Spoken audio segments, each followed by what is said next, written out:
You root for the Boston Bruins, an original six franchise dripping in tradition, legacy, and smug superiority. You think that means something. You think it puts you above the rest. But really, it just makes your suffering historic. You've been sold this lie that the Bruins are a premier franchise, that they embody grit, toughness, and excellence. But here's the truth. The Bruins are hockey's version of a LinkedIn overachiever. Looks great on paper, underdelivers in person. Yes, you've had legendary players. Bobby Orr defied gravity. Ray Bourque carried the franchise on his back like Atlas. But ask yourself, how many cups did those guys win in Boston? That's right, one, in the 70s. And Bourque had to leave the team entirely just to finally touch the damn thing. You want credit for being a proud franchise, but you've got one cup in 50 years. One. And it came during a lockout-shortened season when Tim Thomas blacked out and decided to play goalie like he was possessed by the ghost of Jacques Plante. You've had better luck with polar vortexes than playoff consistency. Your identity is built on being almost great, perpetually on the edge of dominance. Every year, you're a dark horse, a cup favorite, a team no one wants to play. And every year, you fold faster than origami in a thunderstorm. You had Zdeno Chara, a 6'9" monster with a slap shot that could knock satellites out of orbit, and still found new ways to blow leads. You had Bergeron, the platonic ideal of a two-way forward, and what did you do with him? You turned his Hall of Fame career into a running gag of almost.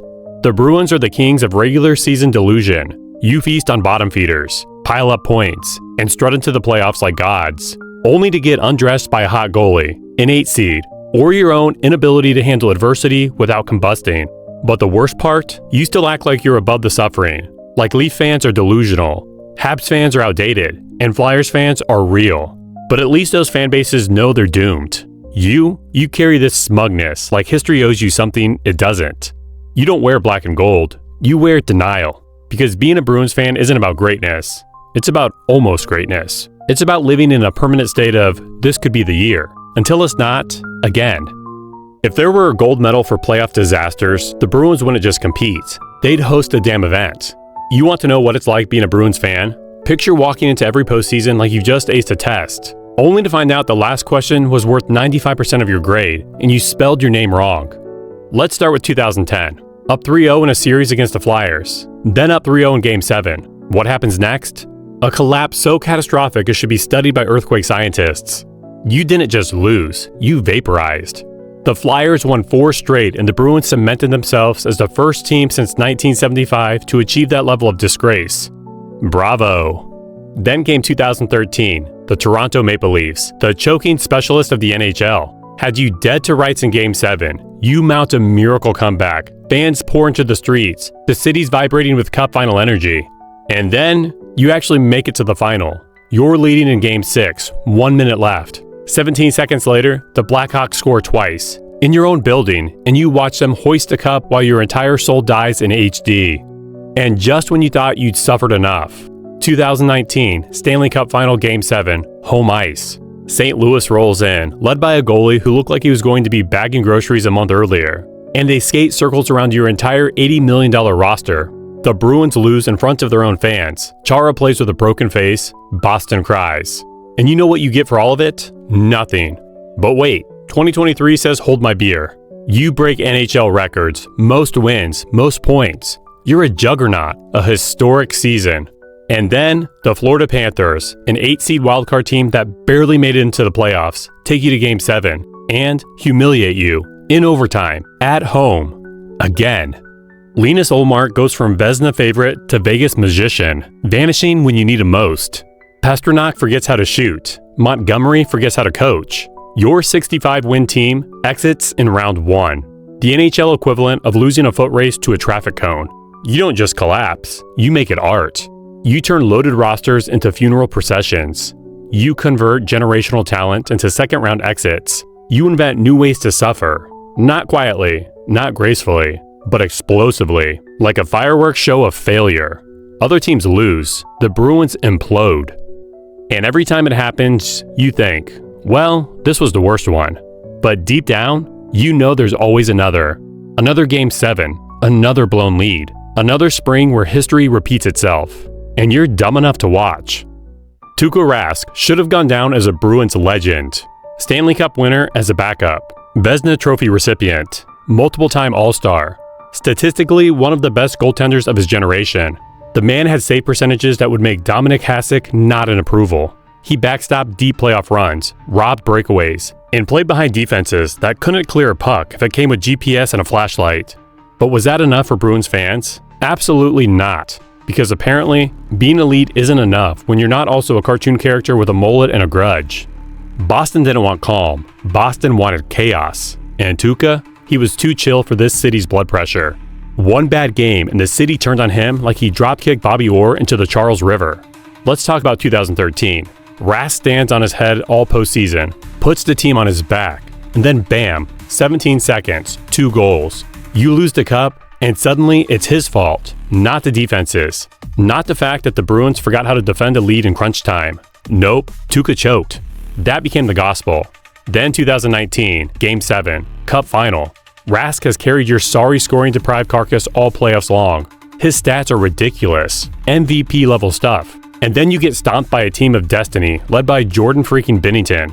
And Bruins fans? Back on their BS. Tuukka can't win the big one. Should have started Halak. Soft goals, soft guy.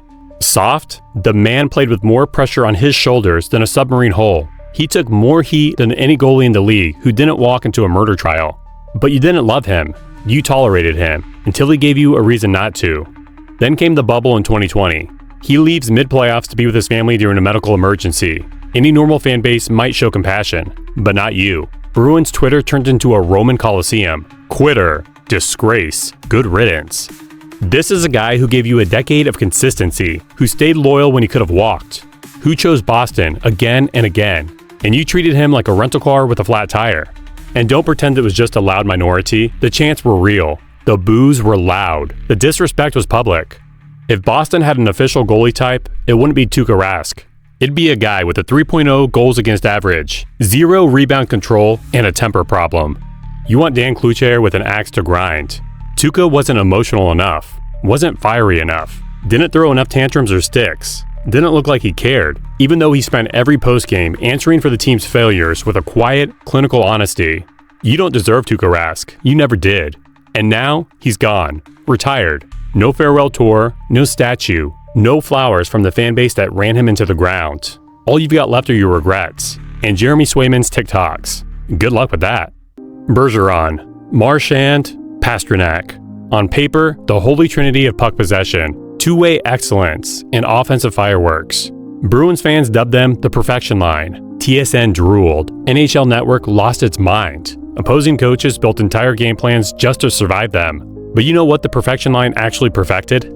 Disappearing acts in elimination games. Let's be real. They weren't the perfection line. They were the projection line. Projected dominance, projected heroics, projected clutch. But when the game was on the line, when everything hung in the balance, crickets. Whiffs. A 5'11" Panthers forward skating through them like they were holograms. Bergeron, absolute class act. Selke winner, face-off god, played through more injuries than a crash test dummy. But even he couldn't shake the curse. You could stitch him together with duct tape and Advil, and he'd still get chirped for not burying a third-period rebound in Game 7. Marchand? When he's not licking people or trying out for the WWE with his latest cheap shot, he can be electric. But the moment things get tight, he either goes full ghost or takes a penalty so dumb you think he's trying to speedrun a suspension. In Pastrnak, an offensive wizard, a cheat code during the regular season, the kind of player who could hang 6 on Columbus in December with a smile. But in the playoffs, suddenly he's launching muffins into the goalie's crest like he's afraid of hurting anyone's feelings. You remember the 65-win Bruins of 2023?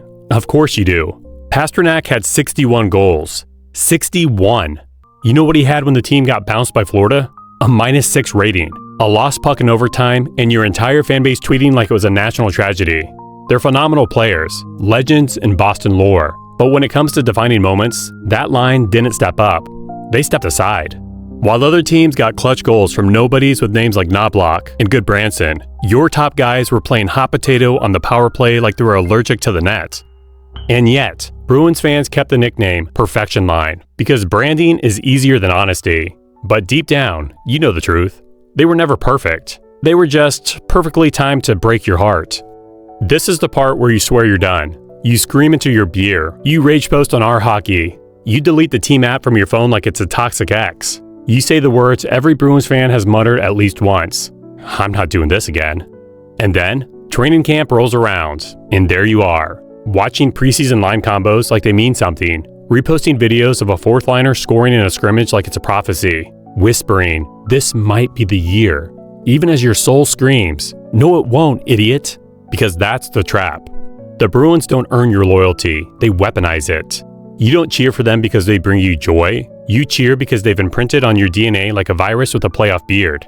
You can't walk away. You've invested too much, emotionally, financially, existentially. You've got a Bergeron jersey in every style and era.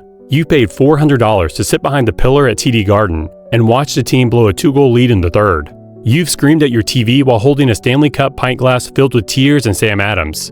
And the worst part? You still believe. You believe when they trade for a 37-year-old winger and call it depth. You believe when the rookie goalie wins 3 games in November and suddenly he's the future. You believe when they beat Ottawa 6-1 in February like it means anything.